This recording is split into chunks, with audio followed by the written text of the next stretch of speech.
To understand how the dollar became a tool of obedience, we need to go back before Wall Street, before the Federal Reserve, even before World War II. In the late 19th century, America was just one of many industrial powers. The British pound ruled global trade, backed by gold and empire. But beneath the surface, something new was being engineered. A financial system that could create money from nothing. In 1913, the U.S. Federal Reserve Act was quietly signed into law during a holiday session of Congress when most lawmakers weren't even present. It created a private central banking system, one with the power to issue currency backed not by gold, but by debt. This was the first step in a global transformation, the moment when money stopped being real and started being a claim on future labor.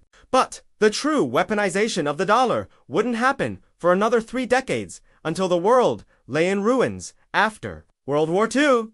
Section 2, The Rise, Bretton Woods, and the Illusion of Stability, Sound, Cue, Ticking Clock, shifting from chaos to calm narration. In 1944, 44 nations gathered in a small mountain town in New Hampshire, Bretton Woods.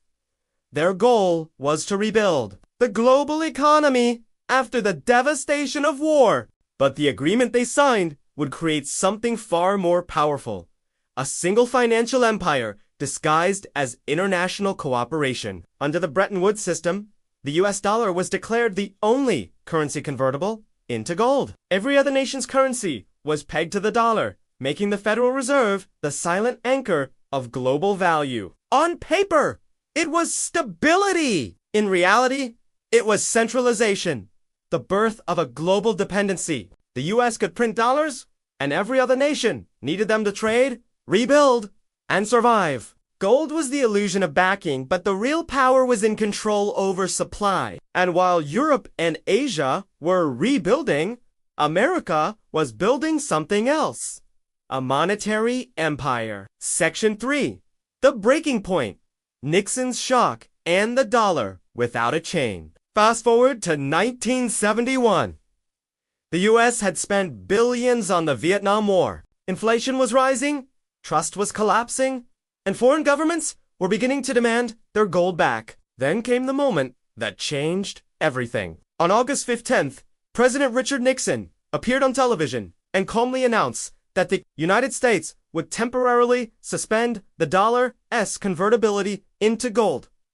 That temporary move never ended. The dollar was no longer backed by anything tangible. It was backed by confidence and military might. But here's where the story takes its darkest turn. Instead of collapsing, the dollar grew stronger because within a few short years, the US struck a deal that turned the world's energy lifeline into the new backbone of dollar dominance. Section 4. The Petrodollar. The deal that changed everything. In 1974, the US and Saudi Arabia signed a secret agreement. The terms were simple and brilliant. Saudi Arabia, and eventually all OPEC nations, would price and sell their oil exclusively in US dollars.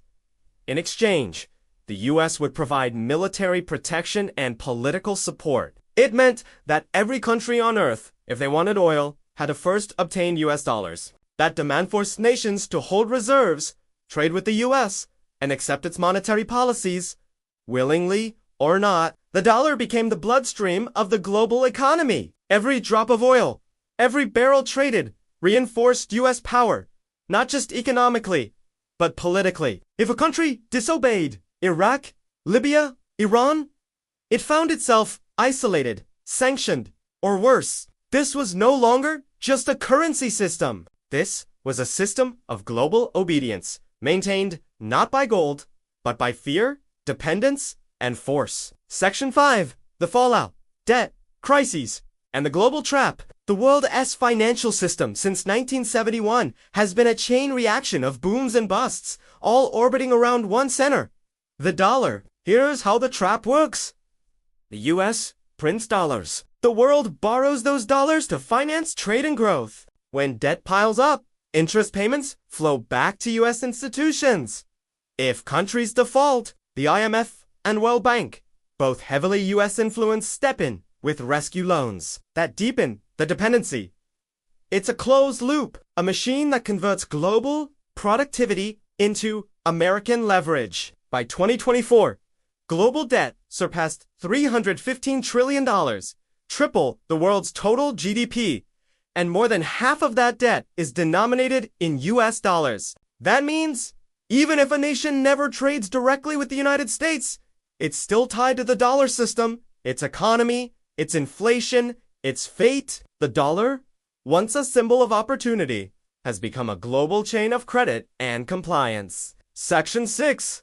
Modern parallels, digital dollars, and the next phase. But history isn't static. A new chapter is already being written, one that could make the old system look almost innocent. As nations explored central bank digital currencies, the same logic is repeating, but now with total traceability. Imagine a world where every transaction can be monitored, approved, or frozen by central authority, where economic sanctions aren't just national, but personal. Already, 90% of global central banks are testing or developing digital currencies. And yet, all roads still lead to the same question. Who controls the base currency of the world? The dollar's digital future might not look like paper and coins. It might look like an app, a system, or a programmable token that determines what you can buy and when. And if that happens, control won't just be global. It'll be individual. Section, nana lessons, warnings, and takeaways. So, what does this all mean? And what can we learn from it? Takeaway number 1. Money is never neutral. It's a tool of policy, power, and persuasion. Whoever controls the issuance of money controls the behavior of nations. Takeaway number 2. Global systems rarely collapse. They evolve. When the gold standard ended, the petrodollar began. When the petrodollar fades, something digital may replace it. The structure stays. Only the face changes. Takeaway number 3. Obedience often hides behind convenience. The more seamless and digital the financial system becomes, the less visible and the more powerful its control mechanisms grow. Final message, warning, and call to action. Voice softens, tone deepens.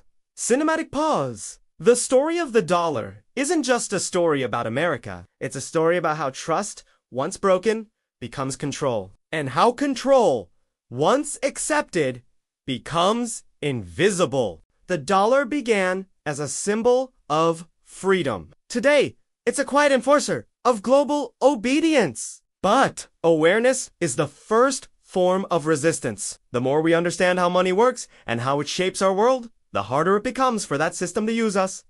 So ask yourself, not if the next financial shift is coming, but who will write its rules? Because every empire ends the same way. Not with a bang, but with a balance sheet.